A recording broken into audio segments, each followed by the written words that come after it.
Amidst governmental behemoths, libertarianism emerges as the torchbearer for tech progress and economic relief, writes Maria Irene.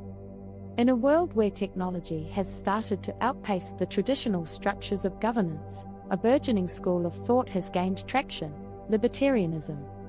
Our collective past, punctuated by the fiefdoms and tribes, was characterized by smaller governmental structures. While certainly not utopian, there were merits in the simplicity and leanness of these entities. They did not have the bureaucratic red tape that often hampers progress today. The problems of hunger and poverty we witness now on a global scale have led some to question, were we better off then? In the contemporary milieu, large governments, bloated with over-regulation, seem to be struggling. The archaic fiat currencies are limping to keep pace with the dynamic changes in the financial sector. Conversely, decentralized systems, like cryptocurrencies, and democratizing forces of Web3, are chipping away at the monolithic institutions. The cry for more efficient and less intrusive governance is loud and clear. We have the tech to facilitate this shift, so why don't we? An anecdote by Jason Smith on Twitter sheds light on the pressures an average citizen faces due to government expenditures in Australia. The stacking fees and taxes without apparent accountability appear regressive, as opposed to progressive.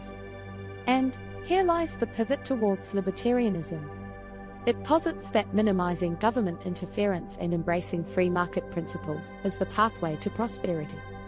Here's how libertarianism could hold the key to a future where emerging technologies thrive and inflation is kept in check. Firstly, libertarianism fosters innovation.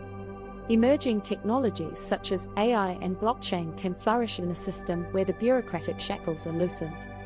The outdated systems, which often are protective of vested interests, need to be upended to give way to innovation. A nimble regulatory environment under libertarianism could be just what the doctor ordered. Take, for instance, the legal profession. AI has advanced to a point where simple legal tasks like drafting a letter can be handled efficiently without human intervention. Legal costs are prohibitively high, in part because of the monopolistic practices enabled by the current regulations. A libertarian approach would embrace AI's role in the legal industry, driving down costs and democratizing access. Next, let's talk about money, the lifeblood of the economy. The world is transitioning to a multipolar financial system with cryptocurrencies like Bitcoin. Rather than resisting, governments should foster an environment conducive to innovation. A libertarian approach welcomes alternative currencies which can lead to a more stable financial ecosystem, combating the inflationary pressures exerted by fiat currencies. Additionally, libertarianism argues for a government that is accountable to its citizens. The decision to go to war, which often leads to economic turmoil and inflation, should not be unilateral. The decentralized nature of a libertarian society can be a bulwark against such actions. Now, one might argue about essential services like utilities. The current monopolies, as Jason points out, are not only costly but often inefficient.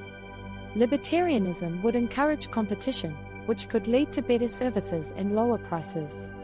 But it's not all roses. The shift to libertarianism needs to be measured. A sudden vacuum in governance could lead to chaos. What is needed is a gradual evolution, not a revolution. As we stand at the crossroads of technological advancements and traditional governance, the libertarian phoenix beckons. By reducing the governmental footprint and embracing free market principles, we can foster innovation, curb inflation, and create a more equitable society. Like the forests that need the occasional wildfire for rejuvenation, maybe it's time for the government to feel the burn.